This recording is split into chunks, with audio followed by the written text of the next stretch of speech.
Hello, everybody. Thank you for inviting Kim and I into your second small group in this message series called Blind Spots. Remember, a blind spot is something that where we are unaware that our thoughts, our behaviors, and our emotional responses are not lining up with our faith, our belief, and our values. Now, before we get into our topic for tonight or today, whatever your group is meeting, please re-engage with the app. Use the app. Download the app if you've not done so yet. If you engage with it and stop, man, I want to encourage you to get back with it. We know we have some glitches. We're working on it, but that 46 focus, every day in the scripture, those 5 things, you want to be engaged with that. So please encourage you to go back and jump back into that if you stopped. And secondly is, please, at the end of this video or sometime in your small group, let's talk about Serve Together Weekend. It's going to be an exciting weekend. We're going to do worship in a brand new way that we've never done a pathway before. So as a group, you want to talk about it, make sure everybody understands what is going on. Okay, but for now, Kim, let's go back to this past weekend message. And we talked about that Matthew chapter 20 story about a family, and they had a little dysfunction going on. And we kind of talked about how in families that sometimes we protect, self-deception. We protect brokenness. So just talk about dysfunctional families and about that sort of concept, what's going on. Okay. Every family has dysfunction because we are broken people, and broken people form families that have brokenness. So that is something that we'll just say at the get-go.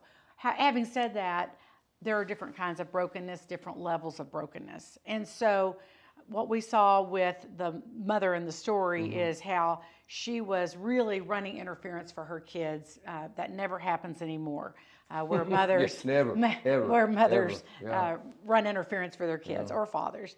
But that's one of the things that can happen is that we tell ourselves a narrative, which is my kids are so special. My kids deserve this. My husband is perfect. My husband makes this much money. I am this way. I mean, we lie to ourselves. And that can become a family lie, a family story that is not helpful at all, because it forces everyone in the family to collude with the lie, to project an image. Okay, so just as I as an individual can have a blind spot, family systems or a relationship as a whole, corporately, can have blind spots. Yes, and it is like circling the wagons. So systems seek equilibrium. We seek balance.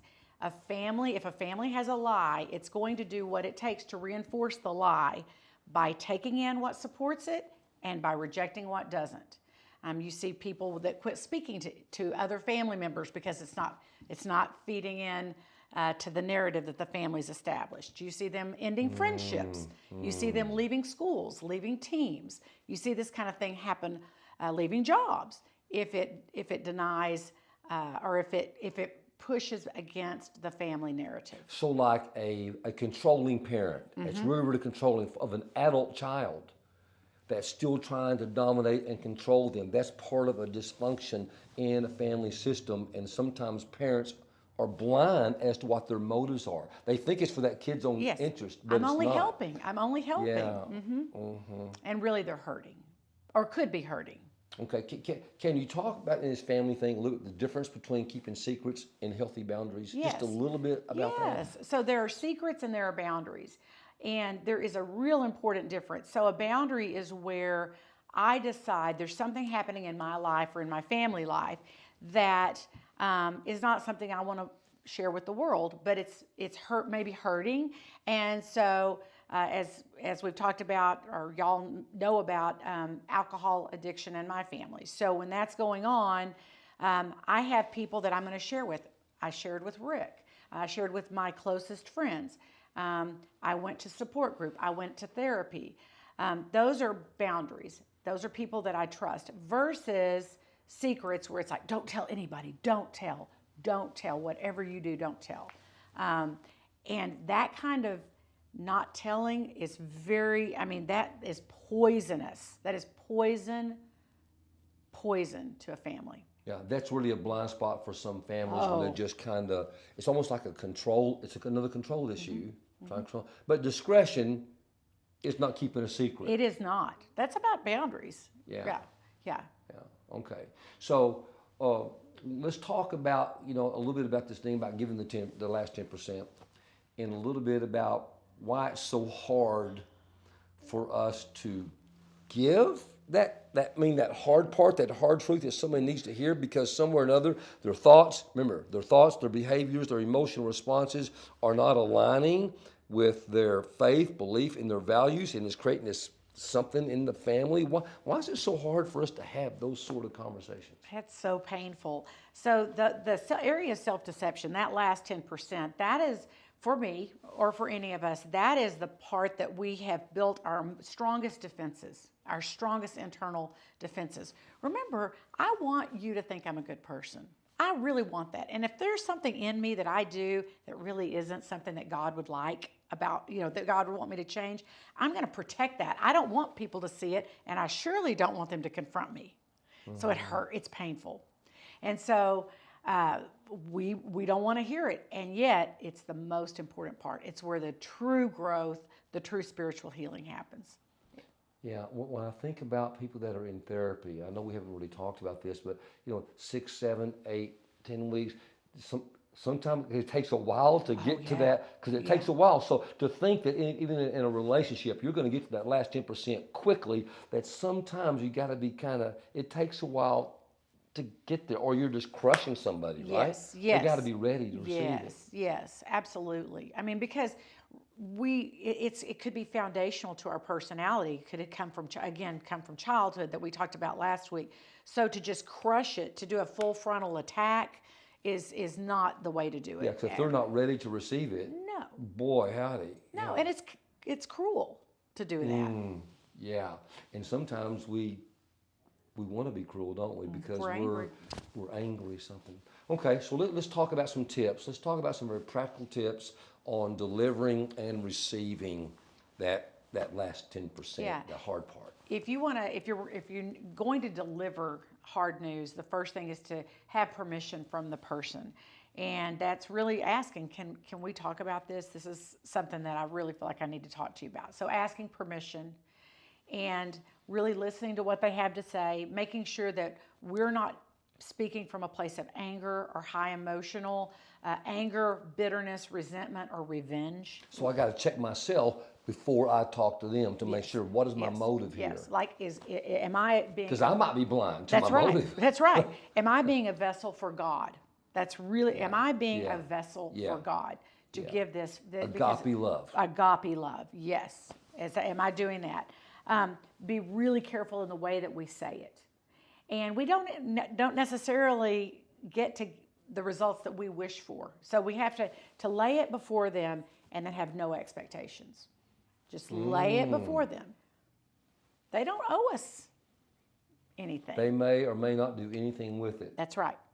That's respecting the boundary of their own free will to receive it, and then for us not to have an emotional...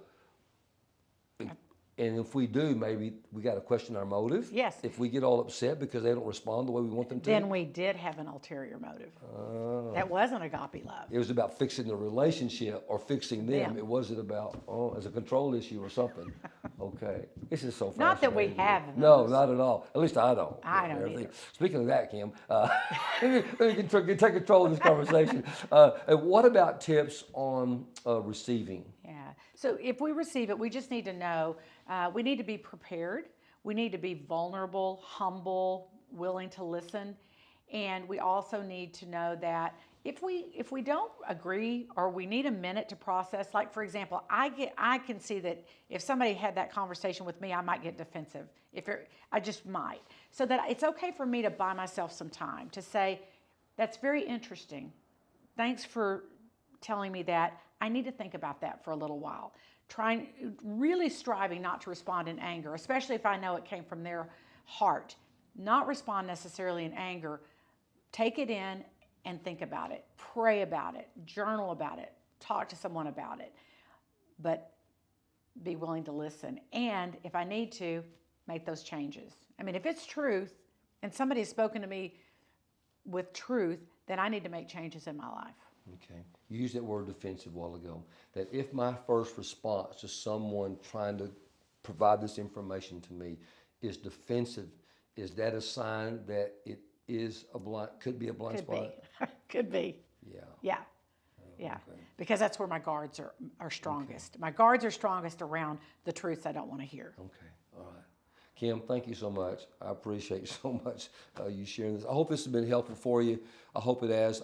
Remember the goal before you leave this session in your small group that you've identified or you personally share with the group, somebody that you're going to invite into your life who love you, who want the best for you, that you give them an open door at the right time in the right way to share with you that last 10%. Not to make them right and you wrong, but so that you and I can close that gap between what we think, how we behave, how we respond to people, but lining up more with our faith, our belief, and our values. Hey, listen, Kim and I are going to be praying for you.